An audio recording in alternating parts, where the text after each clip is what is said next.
चटोरनी चंपा। उसने चंपा को चेताया, किंतु चंपा का अपनी चटोरी जुबान पर नियंत्रण ही नहीं था। खाने की महक आते ही वह खाने पर टूट पड़ती। तंग आकर एक दिन विपुल ने उसे बुलाया और अंतिम चेतावनी देते हुए कहा, चंपा, अब तुम खाने पीने के चीज़ों पर हाथ साफ करती हुई पकड़ी गई तो नौकरी से हाथ धो बैठोगी। चेतावनी मिलने के बाद से चंपा संभल कर रहने लगी। कुछ दिनों तक दोस्तों इस YouTube चैनल में हम झारखंड हिंदी कहानी चटोरनी चंपा की कहानी शेयर कर रहे हैं। यह कहानी विपुल नामक एक किसान और उसकी चटोरनी नौकरानी चंपा की है। चंपा के चटोरीपन से कैसे मज़ेदार स्थिति उत्पन्न होती है यह इस कहानी में बताया गया है। तो चलिए चलते हैं इस कहानी की ओर। झारखंड एक गांव में विपुल नामक एक किसान रहता था। कई वर्ष पूर्व उसकी पत्नी की मृत्यु हो चुकी थी। पत्नी की मृत्यु के बाद खाना बनाने और अन्य घरेलू कार्यों में उसे कठिनाई उत्पन्न होने लगी। इसलिए उसने एक नौकरानी रख ली जिसका नाम चंपा था। चंपा घरेलू कार्य में दक्ष थी। साफ सफाई हो, जानवरों की देखभाल हो, खाना बनाना हो या कपड़े धोने हो, वह सारे काम उचित ढंग से किया करती थी। उसमें एकमात्र कमी ये थी कि वह बहुत चटोरी किस्म की स्त्री थी।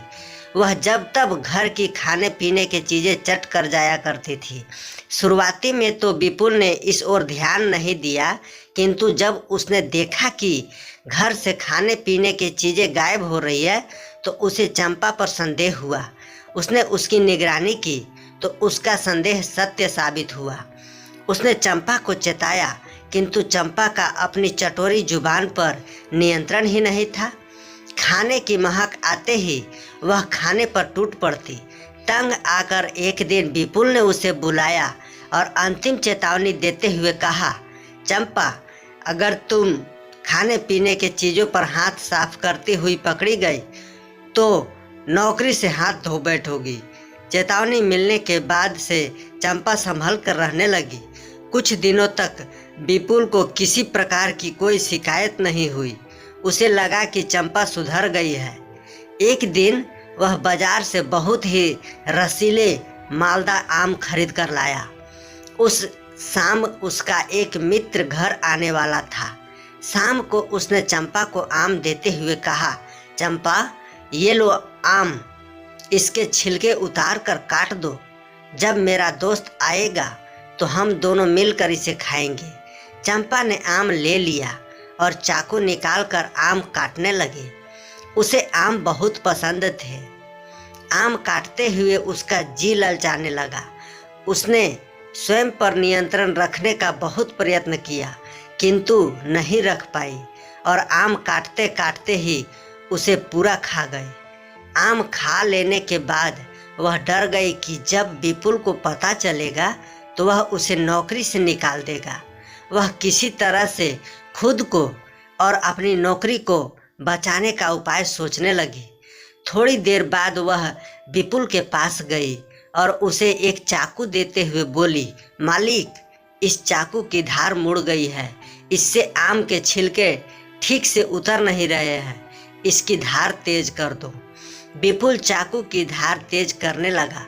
उसी समय उसका मित्र आ गया। चंपा ने दरवाज़ा खोली और वहीं से विपुल की ओर इशारा कर बोली, आप यहाँ से भाग जाइए। मालिक जाने क्यों क्रोधित हैं और आपकी नाक काटने की तैयारी कर रहे हैं। देखिए, चाकू की धार तेज कर रहे हैं। यह देख विपुल का मित्र डर गया और वहाँ से भाग गया। दरवाजे की आहट विपुल ने सुन ली थी। वह बाहर आया और चंपा से पूछा, कौन था? चंपा बोली, आपके मित्र आए थे और मुझसे आम छीनकर भाग गए। वो देखिए, भागे चले जा रहे हैं। यह सुनकर विपुल चाकू हाथ में लिए ही अपने मित्र के पीछे यह चिल्लाते हुए दौड़ा, मित्र, आधा मुझे तो देता जा। विपुल की बात जब उसके मित्र के कानों में पड़ी तो उसने सोचा कि विपुल उसकी आधी नाक मांग रहा है, इसलिए वह और तेजी से भागने लगा। कुछ दूर तक विपुल ने उसका पीछा किया, फिर थक हार कर घर लौट आया। उधर चंपा आम चट करके अगली चोरी की तैयारी करने लगी। अगले दिन संयोग से दोनों मित्र एक बाजार में मिले तो विपुल ने इस बात पर चर्चा की, तुमने उसी दिन क्यों भाग गया था मेरे घर से?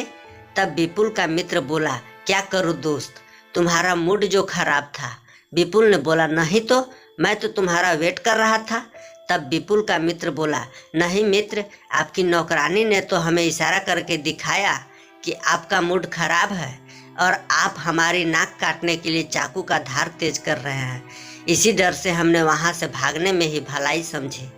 तब जाकर के विपुल को लगा कि चंपा हमारे साथ धोखा कर रही है और इसी बात को लेकर दोनों मित्र घर पर पहुँचे और चंपा के सामने सारी बातें खोली गई तो मालूम चला कि यह सारा प्लान चंपा का था, क्योंकि उसने अपनी आदत से मजबूर थी और रसीले आम खा चुकी थी।